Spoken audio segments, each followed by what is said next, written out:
And then hello on YouTube and Facebook. Hello. Hi, everybody. We're going to go live on Instagram. If the Instagram gods are on my side today, we will be live there. It's looking like we're live on Instagram. Nice. Hello, everybody. Happy Thursday. As always, this is a podcast. So I'm going to introduce it a kind of a funny way, but I promise you I'll get to the point very quickly. This is Covered in Pet Hair, and I have a great guest for you guys today. So let's get started. I see some people are on Instagram. We're waiting for a couple people on Facebook and YouTube. Remember, you don't have to join live, but if you do join us live, I may be able to take some of your questions. So that's the beauty of joining live whenever you can. So let's get started. Welcome to Covered in Pet Hair, a boozy show for pet lovers on Pet Life Radio. I'm your host, Isabel Alvarez Arata, and today I have the pleasure of having a drink and a chat with a pet parent, a veterinarian. He's a nature lover, a fitness fanatic, who's originally from Louisiana, but moved to the Dallas-Fort Worth area in 2019. He is husband to Haley, pet dad to 5 dogs, 2 cats, a horse, and soon to be cows, goats, and donkeys. He is a MetLife pet insurance partner. He is founder of Pet Method Animal Hospital, and he is Dr. Hunter Finn. Welcome, Dr. Finn. It's so great to have you on the show. Thank you. That was probably one of the best introductions I've ever had, and I've been doing this for years, so that got me all hyped up. Yeah, that's exactly the point. That's exactly the point. And before we go on, I want to make sure that I know what is the status on the cows, goats, and donkeys. Where are we on that? Because soon to be, has it happened yet? No, so it hasn't happened yet. Friday, so tomorrow we're going to pick out. Well, the donkeys pick us out. That's how it works because we're getting them from like a rescue ranch where they've got like I think like 120 donkeys, and so we kind of go out there and we let a pair like come to us and pick us. So that's how it works. Oh, I love that. And Right. why donkeys? What exactly are you planning on doing, sharing with these donkeys? Well, really, they're more so. Well, other than they're super cute, and we want to give them love and affection. They actually are very protective of the other animals from like coyotes. So it's more so to protect, like keep predators out mostly. Because we just moved to a house that has ag exemption, so Got it. we need more animals. Which I never thought I would say that, but we literally need more animals. I love it. I love it so much. And the goats, is it true that they are like lawn mowers? Is that the goal with them? Well, yeah. So, well, they'll help. We Okay. did just purchase a zero turn lawnmower, so it has like, you're not doing the push mowing because we've got quite a bit of space. But the goats do help. I think we'd probably need like 50 of them to like really put a dent in our lawn. But if you let them roam, they will make it nice. They will do your Yeah. landscaping for you. Yeah. And then they'll climb your car and they'll climb Yes. maybe on your roof. The And it'll be just an adventure, which sounds like is right up your alley. the neighbors have little. They just had little baby goats, and it's funny because they all jump like on their mama's backs, just like playfully. It's quite entertaining.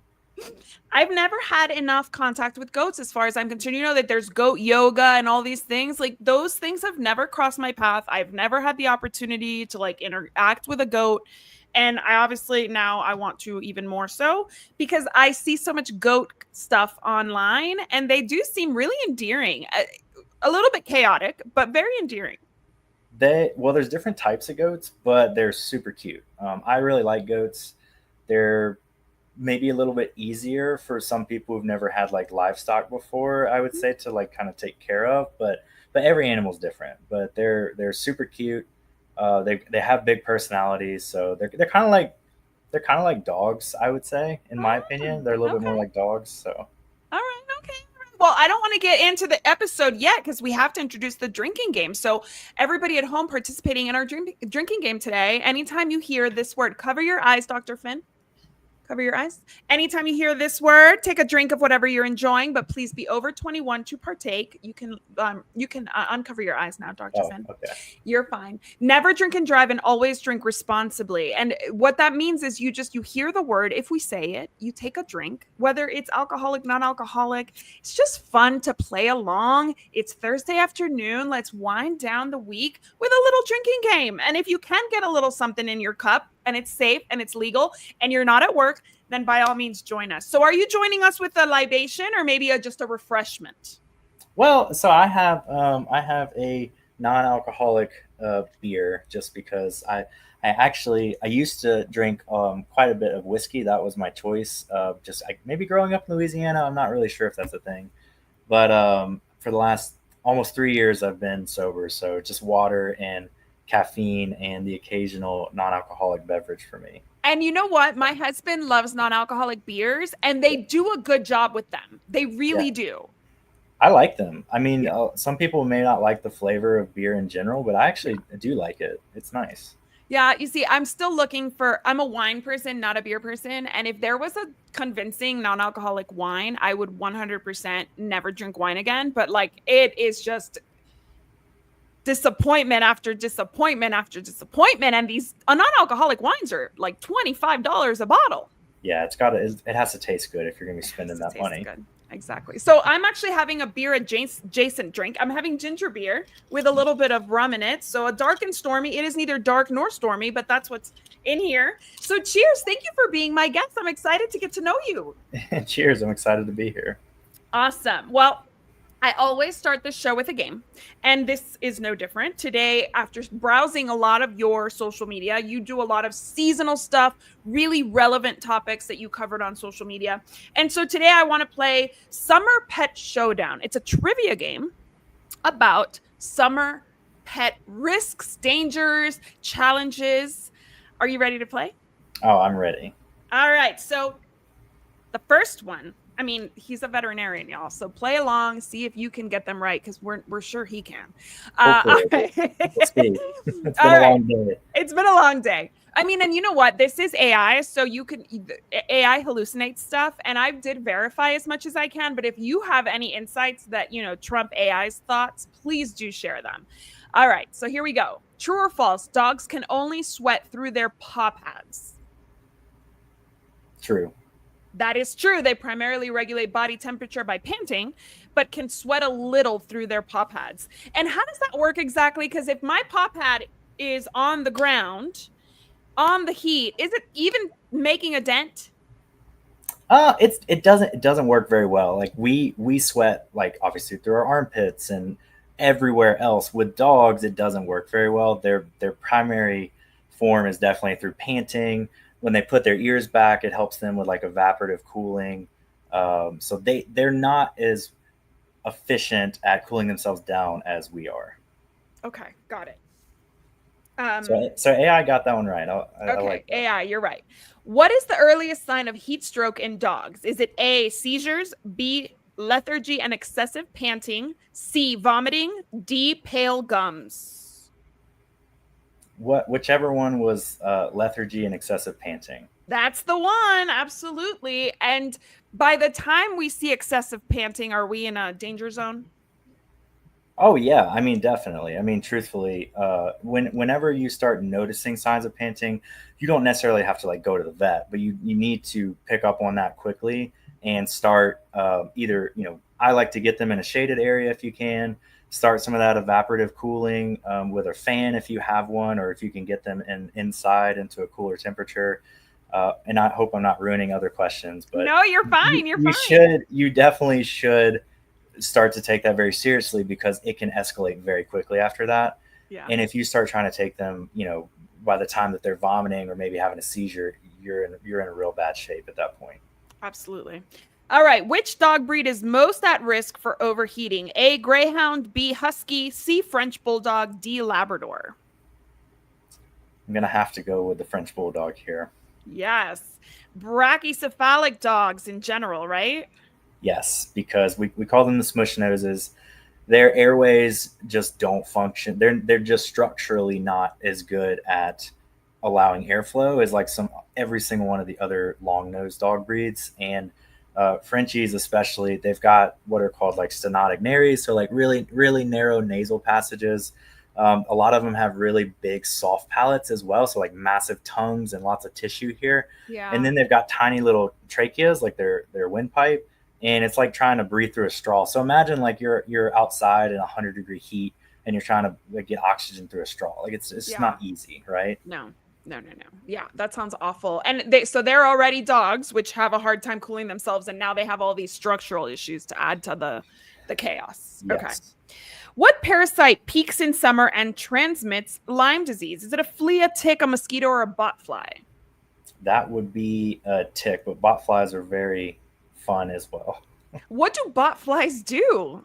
Botflies, so they're nasty little things. They basically, the way that they present to me is usually like, honestly, like my dog did earlier. It just there's just a random hole that happens in the skin, and if you watch it long enough, sometimes you'll see this little like worm like looking thing or like maggot like kind of pop out, and they basically turn into flies. They'll drop out of that hole. They live. It's sorry if this is too gross, but like No, they kind of please. We love gross. they eat the tissue, and that's how that they survive until they basically are ready to drop out, turn into a fly, and then they go find another animal and they repeat the cycle.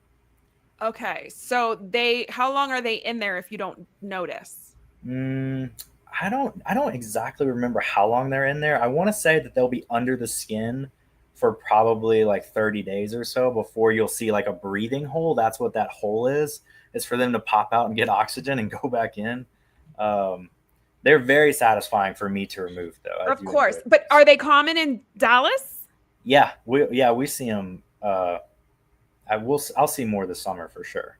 Really? Okay, good to know. Good to know. I do Yeah, digital marketing for a Dallas client, yeah, pets, and we might need a blog about butt flies. So yeah. thank you for that. Yes. Any unexplained hole, you should check for a botfly. Woo! Good, fun, awesome. All right, guys, you heard it here first. Check for a botfly. Which of these common summer plants is toxic to pets if ingested? A. Marigold, B. Lantana, C. Sunflower, D. Zinnia. Hmm.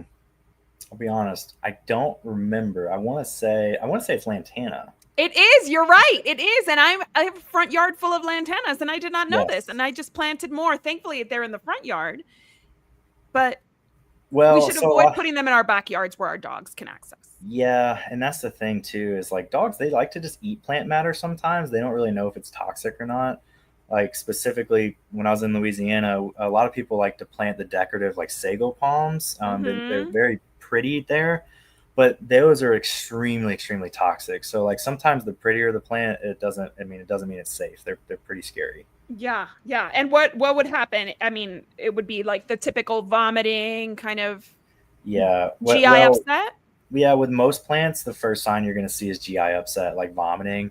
I can't remember if lantana might actually be the one where it kind of like causes some burns as they swallow it. So it's almost Ooh. like they get these ulcers too. I could be wrong on that, but plants are always cause GI upset. Yeah. Okay, yes, absolutely. Okay. Here's a scenario. A dog is playing in standing water at a dog park. Big no-no. The owner later reports vomiting and jaundice. What disease should be suspected? Is it A, rabies, B, leptospirosis, C, parvo, D, giardia? Yeah. I mean, personally, I would say that has to be leptospirosis. It is leptospirosis transmitted through water contaminated with urine from infected wildlife. Yes. Urine, rodent pee. It's pretty nasty. We have a decent amount of lepto around here. I haven't had one in a while, but I believe there's 6 different strains. So like most of the time, like we're vaccinating for 4 of them, but there's still 2 that we don't really have a vaccine for. So it's pretty scary stuff. Yes, and never let your dog just like wade around in like standing water, right? Like, is that like Yes, just a good best practice? 100%. Water without flow is nasty until proven otherwise. And that same goes for your toddlers, guys. Keep them away. All right, next one. True or false? Grapes are safe in moderation if frozen. I hope not. No, that I would not. I would say no. I was listening to my favorite podcast, which is a Bravo podcast, and one of the one of the hosts talked about how he lets his dog, a little dog, I can't remember what he is, he's like a bulldog of some sort, eat grapes. And I was like, no, why would you let your dog eat grapes? So we're still not feeding grapes to dogs, right? Correct. So Correct. 100% no. Now, recently they do think that they have figured out that it's something in the actual skin that specifically causes the illness. I don't think it's 100% certain yet, but do not let your dog eat grapes. It doesn't mean that they're gonna like go into kidney failure if they do have one, but please don't, no grapes or raisins. Absolutely not. No, no. Yeah, raisins are no better, guys. Okay, last one. What is a common sign of burnt paw pads from hot pavement? Is it A, limping or refusal to walk? B, excessive drooling? C, head tilt? D, shivering? Well, it could be quite a few, but I would definitely go with A for sure, the first one. Limping and refusal to walk. Yeah, it's a literal burn, right? Yeah, yeah. So it can literally be scalded. It'll look like if you accidentally put your hand on the stove, it'll basically look like that. It'll Poor blister. thing. It hurts. Yeah, Yeah. And so you're a big proponent for putting the back of your hand on the pavement. If it's comfortable for you, then your dog is fine. If it's not comfortable for you, your dog should be indoors. yeah. Absolutely. It's too hot.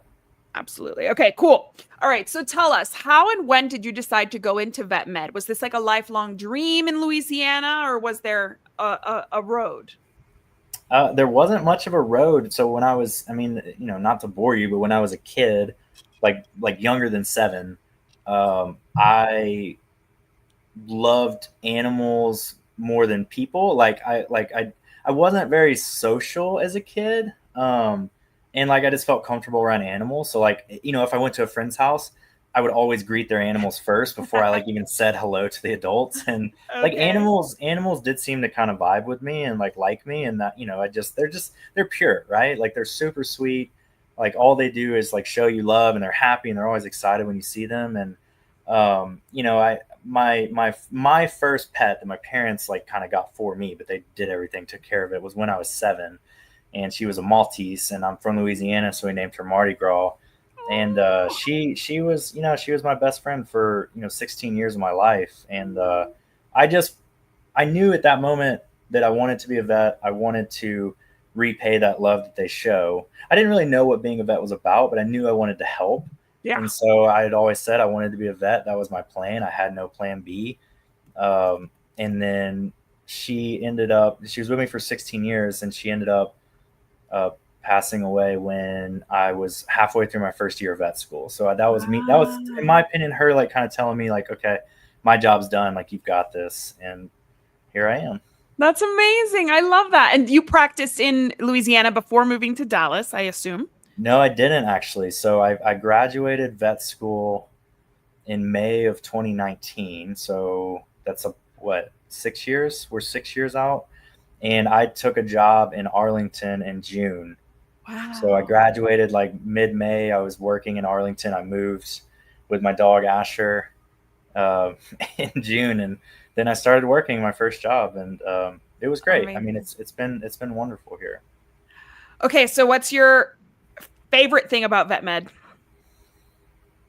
I mean, my favorite thing is certainly just helping the animals. Like, I mean, that's a broad question. So, I mean, that's a broad answer. So, let me say my favorite thing is like, and this is gonna sound terrible, but like being a pet's like last resort, and you fix it like that. There's no better feeling than being able to provide that to somebody. And I never want a pet to go like through suffering for a long time, but it just feels so good when like you find something that is curable and you do it, and the owners look at you, and the pet thanks you. It's just there's nothing better. There's nothing better. Yeah, that's amazing. Yeah, and because it's more of like a mystery sometimes, it's probably really like a feeling of success when you got to the diagnosis, you were able to solve it, you have a solution for the pet parent, you improve the quality of life. There's so many things that you can do from just like that knowledge you gained in school.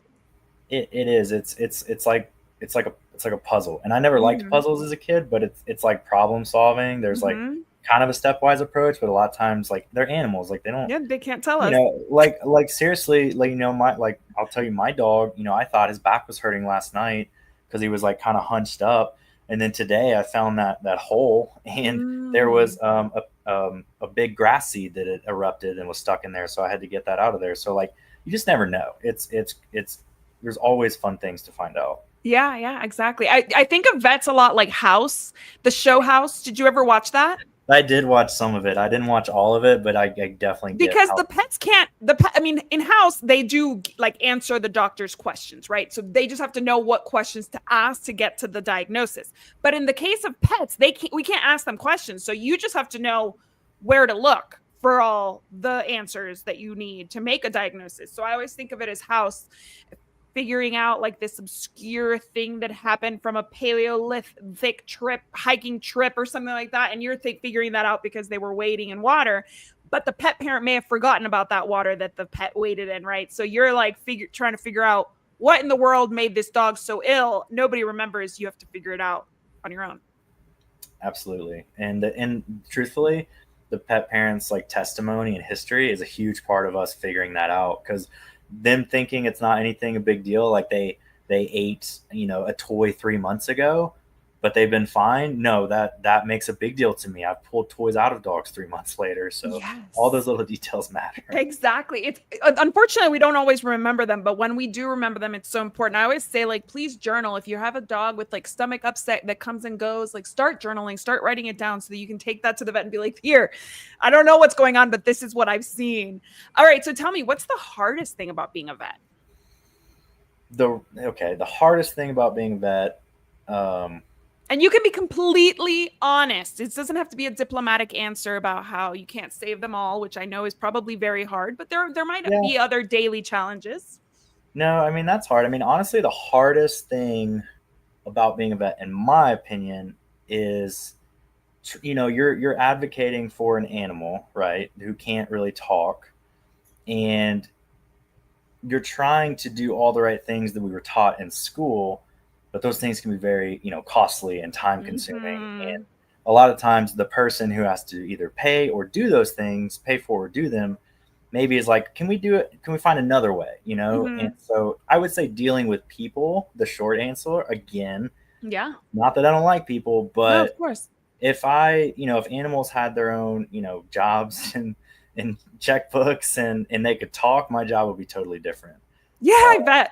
I bet. I feel like that's probably it's also one of the reasons why people in the pet industry in any capacity, veterinarians, uh, dog trainers, pet care providers of any sort, that's what they struggle with the most because they're drawn to the work because of the animal, but they have to deal with the animal's owner in order to get paid, in order to get the approval to do the work that needs to be done, etc. right. It's you have to be a really good communicator to be a good vet. You don't necessarily have to be the smartest, but you have to be able to communicate really well, because if you can't, then sometimes pets won't get the treatment or the diagnostics they need because of that lack of communication. Yeah, and I bet it helps to not take things too personally. Oh, for sure. No, I mean, there's emotional things every day, I bet. and people are going through things every day when they bring their pet to the vet, and they may they may not be expecting what you're going to tell them, so you can't take things too personally. Agreed. Agreed. All right. Why did you decide to take your practice, your knowledge to social media, in addition to obviously working directly with pet clients? Yeah.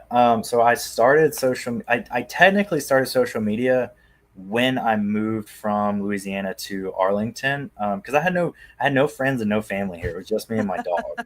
So it was more so like I was excited to like share cool cases and like stuff that I was doing, because I saw a few other vets that were doing that on Instagram at the time, and it really, it was just like kind of like my daily like journal. Like I didn't really get any traction with it at all, which I was totally fine about. It was Yeah. just it was cool for me. And then around March 2020, kind of like when COVID happened, it was more a way just to like enjoy myself, because like we couldn't do anything. I was a Right. new vet, and like I was just kind of having fun with it. And then Mm-hmm. honestly, one video, I remember I made one video, just took off. Like I woke up the next morning and there were 30,000 comments. That's more comments I'd ever had in my life. And people were arguing and Of like course they were. it hurt. Yeah. So I was so new to social media. I was like, I like turned my phone off. I was like, oh my gosh, I'm gonna get fired from my job. Like I was like, this is horrible. And I went back to it and I was like, okay, there's things here that like are no nos. Like people are like, oh, I can feed my dogs grapes. Like it's totally fine. You're lying. And I was like, no, Right. that's crazy. Oh, chocolate's fine. My grandma fed it for 30 years and her dog lived to be 35. And I'm like, I was like, okay, well, as soon as I get over the anxiety, there's something here, and I need to do this. So I kind of stepped out of my comfort zone because I wanted to meet pet parents where they were, which was on the internet, especially during, that kind of time. Yeah, and so many pet parents adopted pets during that time, and so it was a lot of newbies too who needed that guidance and who weren't going to be served by the crazy comments. Do you remember what that video was about? Yes, unfortunately, I do. It's What ingrained in was my it? brain. It was so I don't know if you went that far back. I really hope that you didn't. But I don't back know. I then, didn't. I didn't go that okay, far back. okay, good. So back then, um, TikTok was definitely more so. It was definitely more so like dancing app, right? I would say. You were So, dancing? and I'm not a dancer, but it was horrible. I can't watch it anymore. But I basically like did a TikTok trend dance. I want to say I was wearing the same shirt, which is actually crazy as well. But anyways, I was doing that, and I just put like five toxic things for your dog. Simple list. It was like a 15-second video, and I never expected it to blow up. I still don't know why it blew up to this day, other than they're like, there's this vet. He doesn't look like a vet. He's saying things that I don't think are true, and he's trying to dance. And I think all those things just made it go viral. And then that was kind of like the start of my social media. That's awesome. No, that's so good. I mean, I feel like pet parents, how do you feel about the Dallas pet parent? Are they pretty well educated compared to other areas? Or is there a lot of work to be done? I'm in El Paso, and I will say there is so much work to be done here. We're still seeing dogs left in cars constantly. Like, Yeah. there's just, I see people walking their dog at noon when it's 110 degrees out. Like, there's no shade here. We're in the desert. Like, there's so many things that I see constantly where I'm like, oh my gosh. People asking for like a friend or neighbor to like check on their cat once a week while they travel, those kinds of things that are just not, to me, ideal. So how about Dallas? What's it like there? I mean, we have a mix. Truthfully, like at my hospital, I'm the only doctor. I'm currently looking for an associate, but I'm the only doctor, and probably 90% of my clientele is like on top of it. They're like they know just as much as I do. And whether that's from my videos or the internet, like they're very smart, and they'll ask me stuff if they don't. But then you always get people that say some pretty crazy stuff, and you're like, okay, this is more of what I'm used to on the internet. So Yeah. I know kind of how to go about it. But some people just don't know, and they've never heard it before. They've heard bad advice from family members or friends, and so it's hard to fault them. But I think as a whole, people are pretty well educated around here on pet care, but everyone has opinions. Yeah. There's differences of opinion on certain topics, and they can be touchy for people. Yeah, I love the my grandma fed my dog Yes. chocolate for 30 years. Like, I'm Latina, and like, yes, like people say constantly like my dog lived on cooked chicken bones. What are you talking about? Yeah. And I'm like, you got lucky. And maybe that Right. dog just had like intestines of steel, but like, I please don't feed my dog that, or don't throw it on the ground when you're like working on a house. Cause a lot of, we have a lot of construction going on in our area, and you can see that they have like a bucket of Yes. KFC, and they just like leave it for the pets. They're instead of cleaning up, the workers are like leaving it thinking, oh, a dog will enjoy this. I'm like, please don't do that, because they still don't know. I see it every day.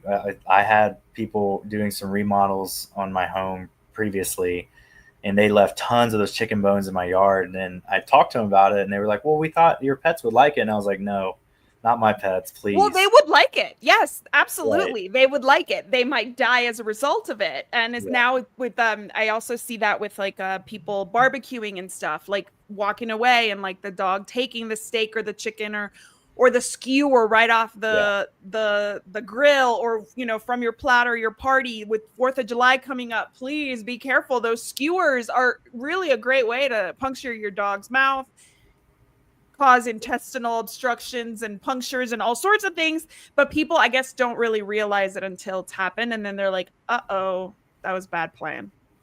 Yes, and then they'll remember forever, Yes. unfortunately. And then they'll tell everybody. I had a dog overdose on a pill, Proin. I'm sure you're familiar. Yeah, Proin is totally. for incontinence, and it smells like bacon. So this hound dog I had years ago broke into the bottle. I had no idea dogs could break into like a thick, kid-proof jar of pills, but she proved otherwise. And so now every time I see any kind of chewable tablet of any sort, it goes in the fridge or it goes in a cabinet, and I do not take Yes. any risks because I have a cat who can knock it over and then the dog who can get into it. So we gotta. But before that, I just left it on the counter thinking it was safe. I'm the same way. I don't leave anything on the counter. I have to tell my wife all the time because our cats 100% will go knock stuff down. I 100% think it's intentional, It and is. my dogs will eat it, and It they've is. proven that. It is. I think for my cat, it's not intentional. He wants to knock it over so he can get it, but then my Yeah, dogs are quicker. So yeah. I'm not going to give Van Gogh all that much credit. He's not that much of a team player, but it definitely works out that way. Okay, so now it's time for part 2 of our show. We are going to have a second game, which is called Fetch the Facts, Pet Insurance Edition. So we're talking about oopsies caused by mostly pet parents and pets. We're also talking about costs involved in pet care. So I want to challenge you. I'm going to give you a minute on my clock, and I have 2 minutes to give you. But the first minute is going to be for you to make a case for pet insurance based on your experience, your area, what you've seen. Pretend you're on Shark Tank and you're selling us on the idea of pet insurance. Are you ready to play? Oh yeah. 3, 2, 1, go. Everyone, if you even if you have a puppy or if you have an older dog, you should get pet insurance. The reason being is, as a vet, I see things every single day. Literally, my last appointment before this was a dog who was just walking around, 9 years old, went outside, chased a bunny, came back limping, tore its ligament in its knee. And for people who don't know, that surgery alone is going to cost anywhere from 4 to 6 plus thousand dollars. That's just for one knee. Now, there's always a chance that they tear the other one, and a lot of people don't just have $4 to 6 thousand dollars lying around. So that alone, insurance would be worth it for. But you never know when you're going to need it. Especially emergency visits today, those things cost a lot of money. And if you don't have to, you might not have a savings saved up for that. I know a lot of people don't. Insurance is there to help you.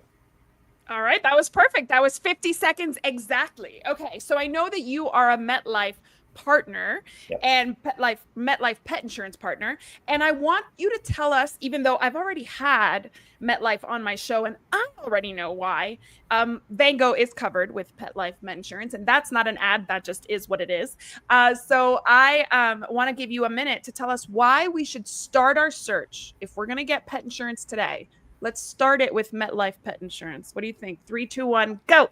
Yeah, MetLife is great. I've partnered with them for a couple years now, and being on the provider end of that as well, I actually do have quite a few clients who use MetLife Pet Insurance, and they're very, very easy to work with. I'll say, like on my end, I submit them my notes, and from what my clients tell me, within a very short period of time, they're reimbursed for whatever percentage that they were, hoping to get, and they're very happy with it.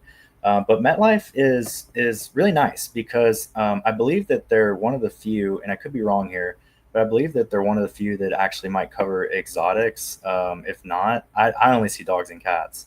But MetLife has quite a few different plans for all different needs that you might want, whether that's just a wellness plan, but they have some pretty incredible illness plans, and that's where I really think that they thrive, and that's where I personally see the most use with insurance. And you can't go wrong with MetLife. They're super helpful, and they're your partner in your pet's health.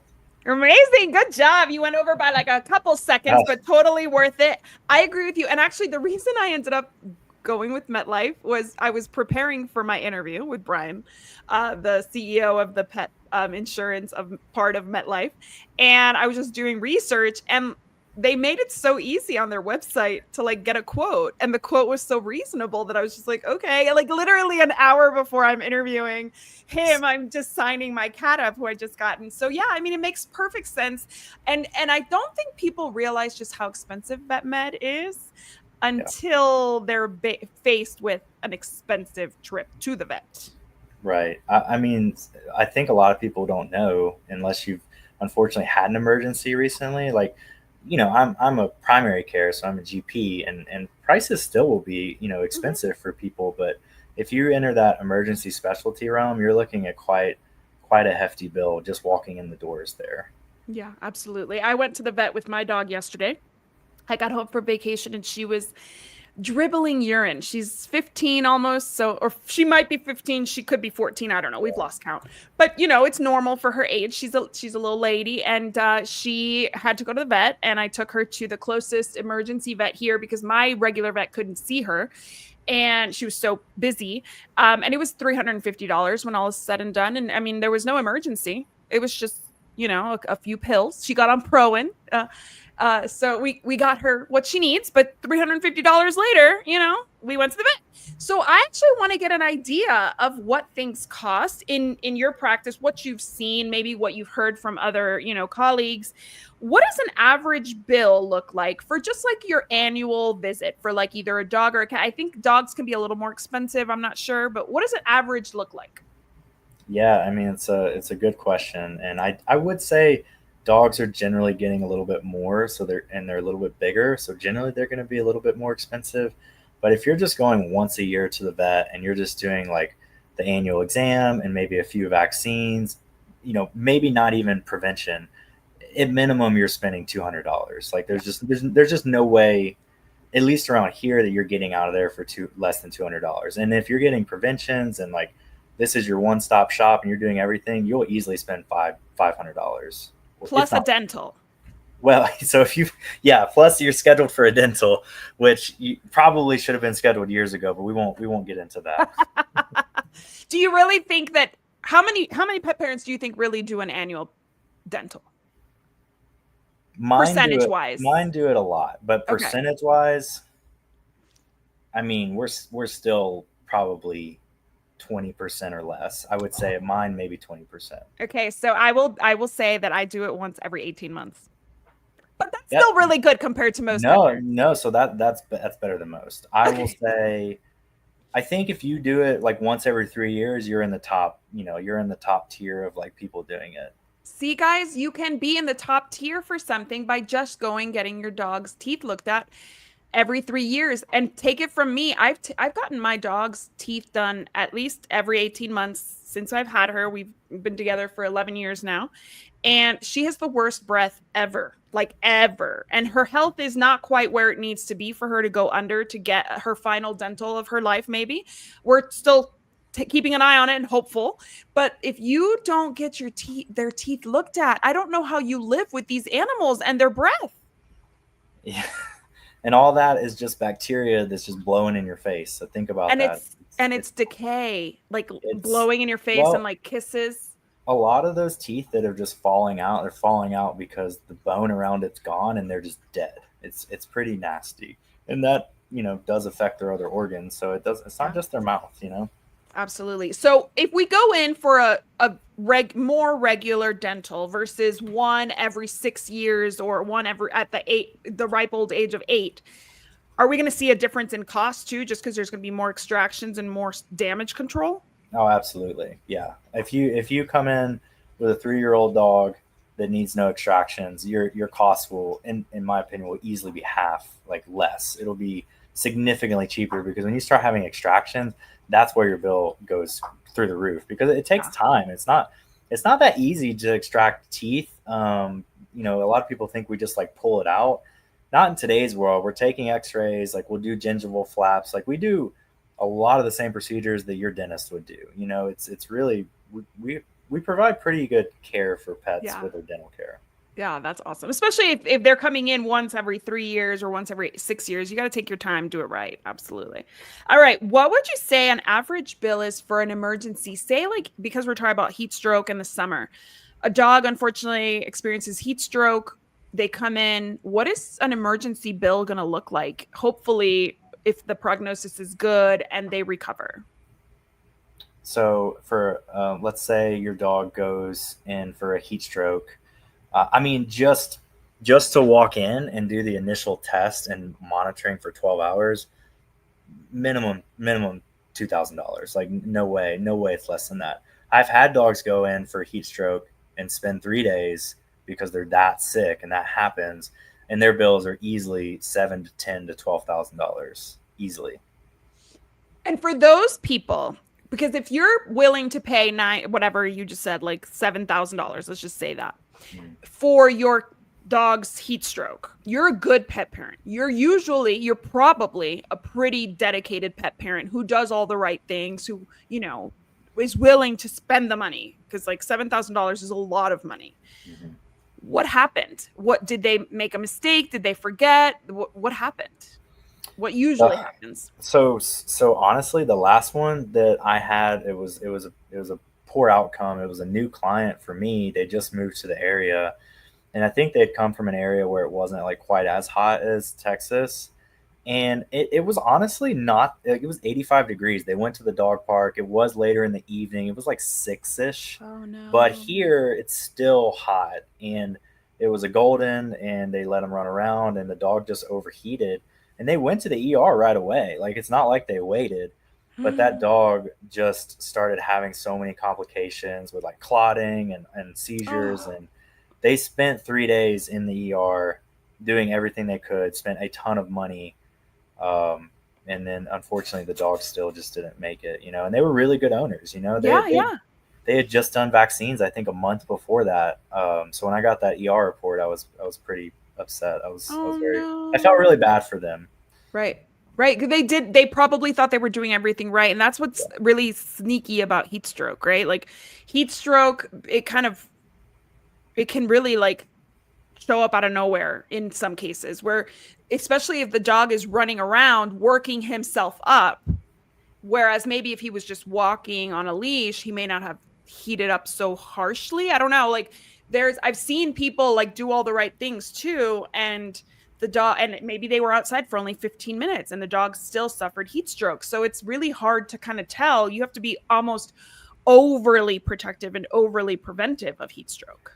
Yeah, I mean, you do. And then also it's like, you just like, they did never expected that to happen, because they're good pet parents, they're doing the right thing, and they probably dipped into all the savings they had. But like, imagine that happens to you. Like, it's nice to have pet insurance for like that reason, so Oh my so gosh. you don't have to decide between like, am I gonna be able to afford rent or my mortgage, or am I gonna try to save my dog? Oh my gosh, you never want to make a decision, especially for a young dog. Like if he was like a young, strapping golden retriever, they had this plan to have him grow old with them, and all of a sudden they're having to say goodbye, and making decisions based on his health is the better way to go, not based on, their financial ability to cover the costs of the care he needs.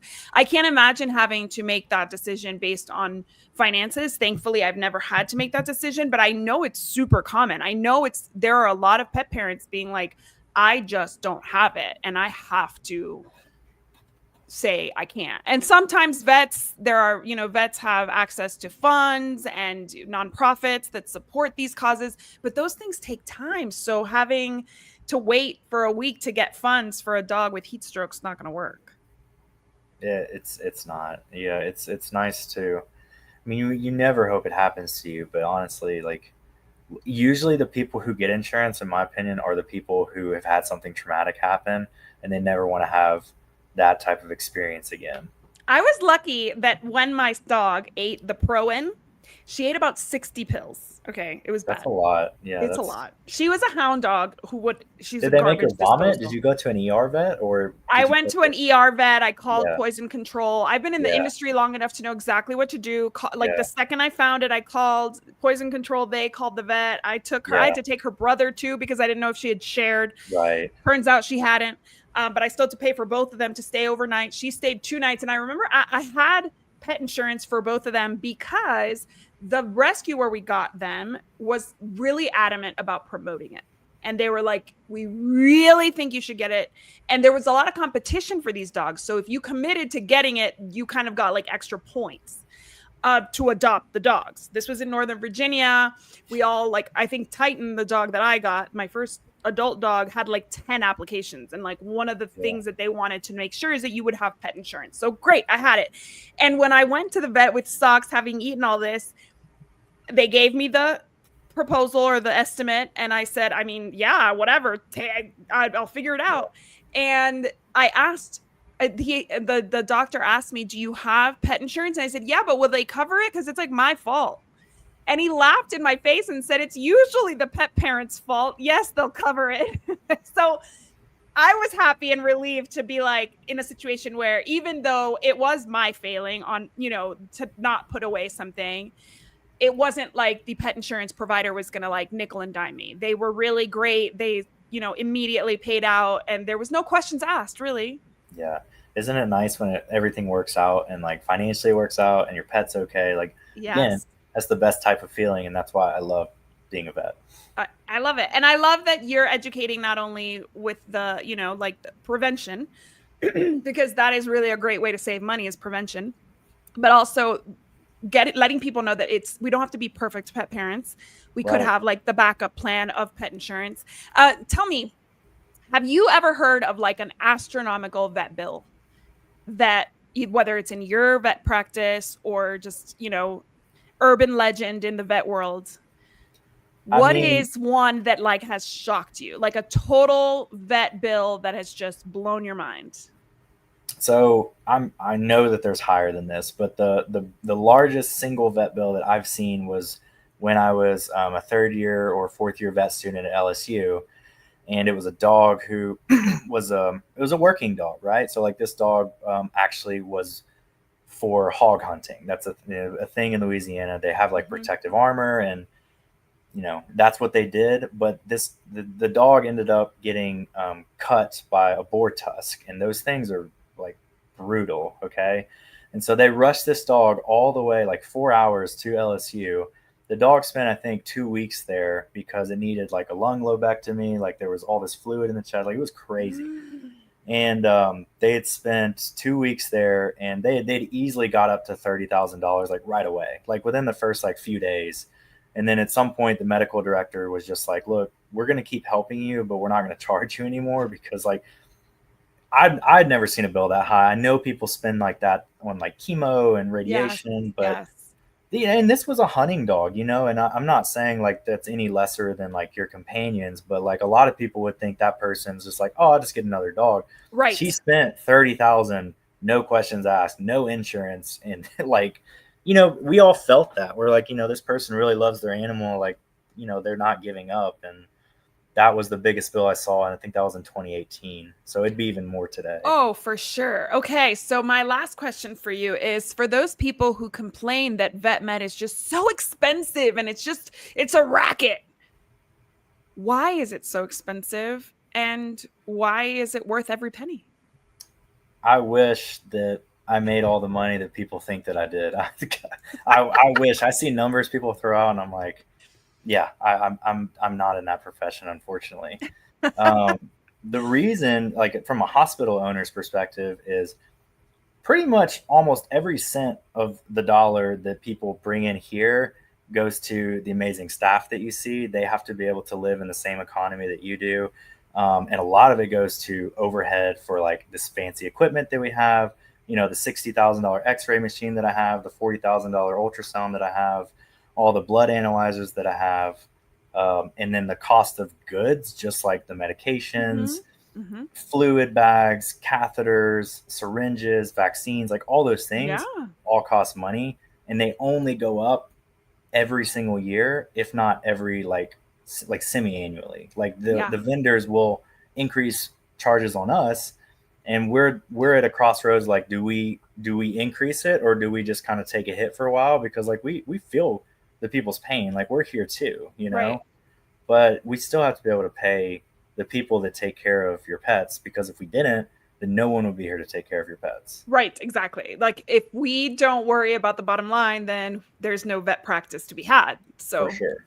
yeah. And it's hard, but it's, if I can't feed my family and pay myself, I can't help any pets, and so that's No. thousands of pets that we'll have to find another vet that can. Well, and with our veterinary shortage too, like it's not like you're, trying desperately to get people in your practice. It's not like there's no demand. There's plenty of demand, so you're just trying to find the right supply, your space, your equipment, your staff to meet all that demand, and that costs money and time.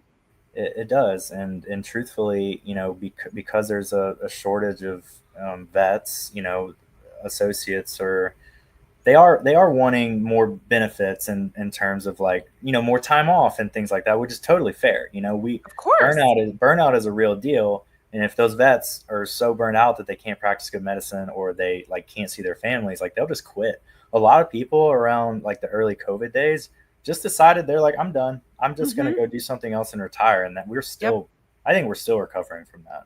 I bet. I bet it's a super grueling job. You guys have very high suicide rates, unfortunately, Mhm. and it is every day. It's just so much more emotional than any other medical practice, in my opinion. It being the only thing that can maybe come close is some kind of like pediatric oncology, where you guys are just being pulled in all the, like just like the heart, Yeah, the why does this happen, or why is this not fair, or this poor pet, or seeing, I'm sure you have seen, even though it's not your clientele, abuse cases and things like that. Those things have to wear on you. they do. I mean, we do a lot of rescue work, so we do see some of those more abusive cases. And I mean, if anything, it seems like there's more than ever, and maybe that's just the frame that I'm looking in, Ugh. because like I'm trying to help, but I don't. It's frustrating because I feel like it hasn't slowed down much. Like our shelters are completely overpopulated here. We can't get dogs out and cats out fast enough, and it's hard. Yeah, I bet. Well, how can my audience learn more about you and support you in all that you're doing? Yeah. So you can follow me on Instagram and TikTok. It's just Doctor, like, Dr. Hunter Finn. And if you're in the Dallas Fort Worth area and you happen to be looking for a new vet, I'm located in McKinney at Pet Method Animal Hospital. Awesome. Well, it was a pleasure talking to you. I just want to propose a toast for all you do to educate pet parents. There's so much education needed, and I love to see veterinarians doing it. So thank you. Cheers to you. Thank you for having me. My pleasure. I also want to propose a toast to my executive producer, Mark Winter. Thank you, Mark. And to our audience for joining us for these awesome conversations. I so appreciate you giving me the platform to interview these amazing people, brain makers in the industry. I love to talk to them, and I love to share these conversations with you. Here's to a life covered in pet hair, because there's no better way to live. Cheers. To learn more about Covered in Pet Hair, please visit coveredinpethair.com or petliferadio.com.